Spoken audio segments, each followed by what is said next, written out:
हर साम्राज्य का एक स्वर्ण युग होता है और फिर एक मौन क्षण आता है जब इतिहास करवट बदलता है। औरंगजेब की मृत्यु के बाद भारत में वो क्षण आ चुका था।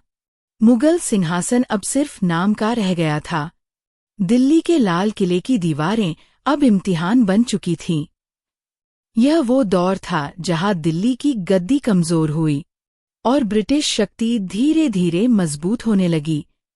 ये कहानी है fall of the Mughals, a rise of the British power. 1707 Aurangzeb की मृत्यु के बाद मुगल साम्राज्य कई हिस्सों में टूट गया।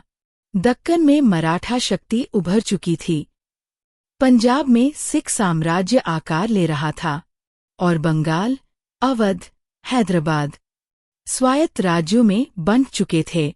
दिल्ली का बादशाह अब केवल नाम मात्र का शासक रह गया था। केंद्रीय नियंत्रण गायब हो चुका था। राज्य अपने अपने रंग में जी रहे थे और इसी अराजकता ने विदेशी ताकतों के लिए दरवाजे खोल दिए। 1739 फारस का शासक नादिर शाह भारत पर टूटा। करनाल की लड़ाई में मुगल सेना पराजित हुई। दिल्ली में उसने 3 दिन तक नरसंहार कराया। मोर सिंहासन और कोहिनूर हीरा फारस ले गया। वो सिर्फ धन नहीं था जो गया, वो गौरव था जो लुट गया। भारत का हर प्रांत अब जान गया, दिल्ली अब सुरक्षित नहीं है। नादिर शाह के बाद अहमद शाह अब्दाली आया। 1748 से 1761 तक उसने 7 बार भारत पर आक्रमण किया। दूसरी ओर मराठा शक्ति उत्तर की ओर बढ़ रही थी। वे भारत को एकीकृत करना चाहते थे।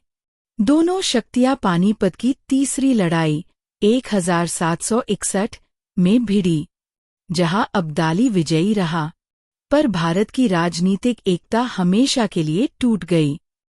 इस अव्यवस्था के बीच 1600 में आई ईस्ट इंडिया कंपनी अब व्यापार से सत्ता की ओर बढ़ रही थी। 1757 में बैटल ऑफ प्लासी, जहां रॉबर्ट क्लाइव ने बंगाल के नवाब सिराजुद्दौला को पराजित किया। यही वह दिन था जब अंग्रेज सिर्फ व्यापारी नहीं रहे, वे भारत के भाग्य के नियंता बन गए। मुगल पतन अब औपचारिक रूप से शुरू हो चुका था। 1764 बैटल ऑफ बक्सर में अंग्रेजों ने शुजाउद्दौला और शाह आलम द्वितीय को भी हरा दिया। मुगल सम्राट अब कंपनी के संरक्षण में आ गया। 1773 में रेगुलेटिंग एक्ट बना और भारत का वास्तविक शासन ब्रिटिश कंपनी के हाथों में चला गया। दिल्ली की गद्दी अब सिर्फ प्रतीक रह गई थी। एक युग समाप्त हो चुका था। एक सदी बाद 1857 भारत का प्रथम स्वतंत्रता संग्राम। जब सैनिकों ने विद्रोह किया, उनका नारा था, दिल्ली चलो, और उसी पुराने लाल किले में फिर गूंजा बहादुर शाह जफर का नाम, मुगल वंश का अंतिम सम्राट, जिसने आखिरी सांस तक अंग्रेजों से लड़ाई लड़ी। लेकिन 1858 में उसे बर्मा निर्वासित कर दिया गया और वहीं समाप्त हुआ भारत का मुगल युग।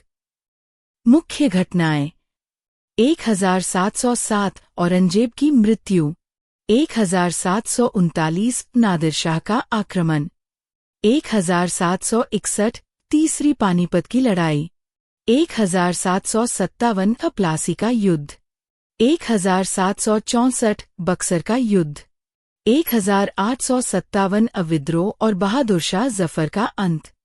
मुगल पतन के कारण: धार्मिक नीतियां, विशाल साम्राज्य, कमजोर उत्तराधिकारी, आर्थिक शोषण।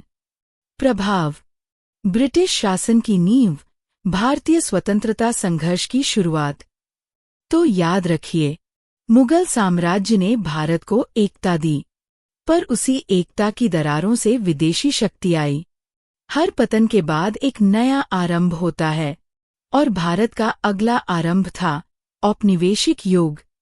अगले अध्याय में देखिए, the British Raj 200 years of control and resistance, जहां शुरू होगा स्वतंत्रता का संघर्ष और नया भारत का सपना। Only on Prepmaster, where history lives forever.